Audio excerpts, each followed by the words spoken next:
to my channel. If this is your first time joining me, my name is Ofente and I am your resident book bae. So on this week's video we are reviewing Mark Manson's book, The Art of Not Giving a counterintuitive approach to living a good life.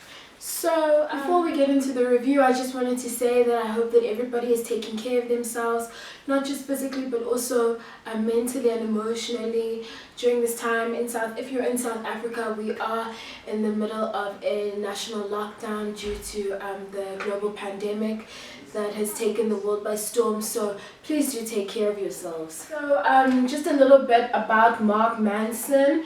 He is a blogger and author, and before he wrote this book, he traveled the world. He speaks about how he's been to over 50 countries. I think he said 55 in the book. On his blog, he speaks about how the point, like his whole virtue is encouraging people to think for themselves. So he also picked up on something interesting when he said that what we choose to find important in life and what matters influences the decisions that we make. So it's important to pick the specific things that will give us a good quality of life. In a sense, a lot of the self-help books often pick up on this idea of how you are consistently always choosing and creating the life that you want for yourself. So this is in the genre of self-help books. So yeah, that's basically it. In terms of this review, I thought that I would do things a little bit differently. We are at the beginning stages of this channel, so that's the amazing part, that we can always just be bigger and better and better and better. And in this video, my review is a little bit more structured. So I'll be discussing specifically the diction, tone, style, character development, and the general did I like the book and would I recommend it. I don't necessarily know if I would like the book, but maybe I'll know at the end of this review.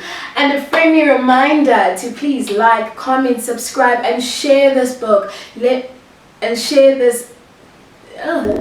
we'll start off with the diction of the book. So the subtle art of not giving is I'm going to avoid saying the full title of the book because I don't necessarily want to I want to keep this channel PG-13. But yeah, we'll start with the diction. It was very informal, so if you don't like profanity, don't read this book. Like right off the bat, there's a lot of profanity that he uses within his words and his writing. A lot of the time it's a little bit extra. I would not recommend it if you are the type of person who's a little bit more conservative or doesn't like that in their reading. The tone of the book, it's very confrontational and it's also conversational. So I would imagine Mark to be a very like in your face, call it as I see it, this is how it is type of person. That definitely comes across in his writing. Sometimes it might feel a little bit like dramatic or overwhelming because he's just so like this is how it is, which was something that I definitely had to get used to. At the beginning of the book, I felt like he was shouting at me a little bit, which was something that once you get past that and you get used to the way he expresses himself and the way he writes, you can get to the actual meaning behind his words. In terms of the style, we did cover that it's quite informal, conversational, colloquial. Moving on to the character development. So in terms of his writing, there's no specific character development as in this is who I was at the beginning of the book and now this is who I am. Maybe the character development is your own development as you read the book, what you're thinking, what you're engaging with in terms of your own life. He does though use little stories and things like that from his own personal experience and talk about how they shaped him and how they changed him after the fact. So for example, he speaks about how a friend of his, the death of his friend affected him and how after that he was more willing to live his life and just be more to take himself a little bit more seriously, and also to yeah, just in general, his perspective shifted from before his friend died to after. So in that examples like that, then we see kind of like a shift or character development from before, during, and after. So yeah, did you like the book? This is a very difficult question for me to answer. So I liked the book for the same reason that I didn't like the book. It was just uncomfortable to read. Sometimes I found that he contradicted himself a little bit, but in general, I didn't necessarily like the book because it was uncomfortable. Like, it made me think about a lot of things, and because I decided that when I read the book, I would try to remain as objective as possible and really try and get as much as I possibly could from the book. I felt that I asked myself a lot of questions, like as he's writing and he's discussing the different ideas and the reasons why he feels the way he feels, how to choose certain things, what you're doing to perpetuate certain circumstances in your life. I'm now having that internal conversation with myself, like, okay, how am I doing this? How do I affect this?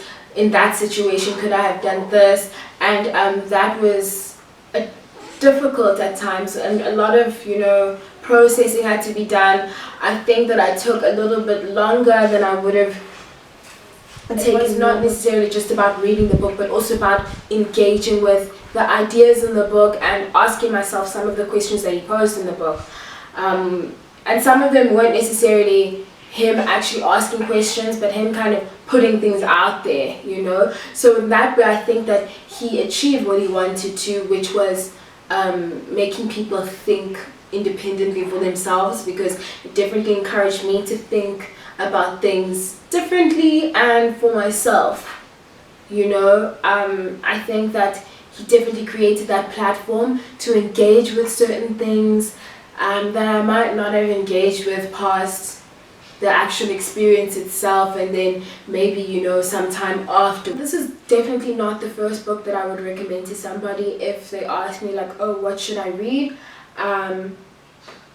I think that I would only recommend it if you're at a stage when you have a lot of questions about things, and maybe you're at a you kind of want to think about things differently, and you don't mind being uncomfortable, you don't mind profanity while reading, and you're willing to just really think a lot, like deeply, because at this point, like I said, I'm still processing the book. I finished the book last night, so I'm still at that stage where I'm kind of thinking about a lot of things that I read. Now, normally after reading a book, I would give myself that time to process and kind of just move on, but the day after I'm still thinking about some of the things that were in this book. So definitely achieved his goal where I'm concerned. The book definitely contradicts like the stereotypical self-help trope, where more books are like about looking into yourself and looking on the bright side always. He kind of encourages us to deal with the hands that we're dealt, and also not necessarily focus so much on like the happy and the awesome and the positive, but just and get on with it, basically. I felt like that was a big theme in the book. Other themes in the book were definitely family, relationships, career, ideas of entitlement, relationships in the form of not necessarily romantic relationships, but also platonic relationships, and how you engage with people around you and the world. Another theme that came out quite strongly in the book was this idea of thinking for yourself and being an independent thinker, also not being afraid to be different, and what it takes to be a success. So that was my review on The Subtle Art of Not Giving a If you like this review, please let me know down in the comment section. Like it if you like it, share, subscribe, and bye for now.